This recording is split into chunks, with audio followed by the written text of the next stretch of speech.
बूढ़ी माई को लेने के लिए भगवान खुद आए। एक गांव में एक बूढ़ी माँ रहती थी। उनका इस दुनिया में कोई नहीं था। एक दिन वो माई अपनी कुटिया के बाहर बैठी हुई थी। उनके नगर में एक संत आए। वो बूढ़ी माई को यूं अकेला बैठकर देख उनके यहाँ रुक गए। बूढ़ी माई ने उस संत की खूब सेवा की, उन्हें खाना खिलाया, उनका आदर सत्कार किया।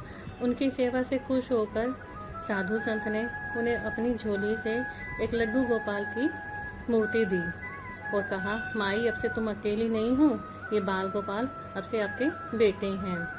बाल गोपाल की मूर्ति पाकर बूढ़ी माई बहुत ही खुश हुई। वह उन्हें खूब दुलार करती, कभी स्नान कराती, भोग लगाती, ऐसा देख और कभी कभी उन्हें लोरी सुनाती। एक दिन वो उनको लोरी सुना रही थी तो गांव के बच्चे देखकर उनका मजाक उड़ाने लगे और कहने लगे, ओ माई जरा देख के, गांव में एक भेड़िया आ घुसा है, वो छोटे बच्चों को उठाकर ले जाता है। ये सुनकर माई हैरान रह गई और अपने बाल गोपाल को देखने लगी। माई को चिंता हो गई, कभी भेड़िया मेरे बाल गोपाल को ना ले जाए।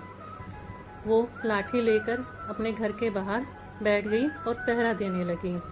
ऐसा करते करते माई ने पूरी रात गुजार दी।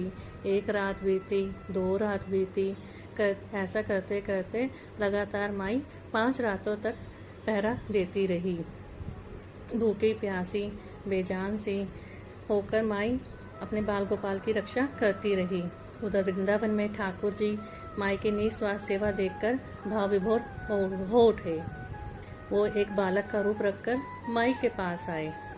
माई ने सोचा, ये जरूर वही भेड़िया है जो मेरे बाल गोपाल को लेने के लिए आया है, और माई गुस्से में उठ खड़ी हुई।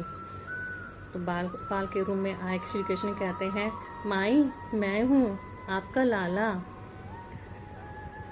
श्री कृष्ण ने माई को अपना सुंदर और भव्य रूप दिखाया, जिसे देखकर माई भोर विभोर हो उठी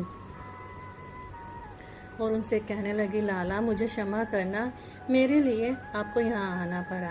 भगवान कहते हैं, माई मैं आपको लेने आया हूँ, चलो मैं आपको अपने निज धाम ले चलता हूँ।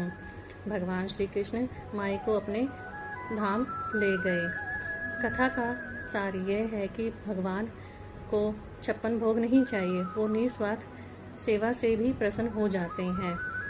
अगर आपको कहानी अच्छी लगी हो तो कमेंट में राधे कृष्ण जरूर लिखें। ऐसी और भी कथा के लिए हमें फॉलो करना ना भूलें। जय राधे कृष्ण।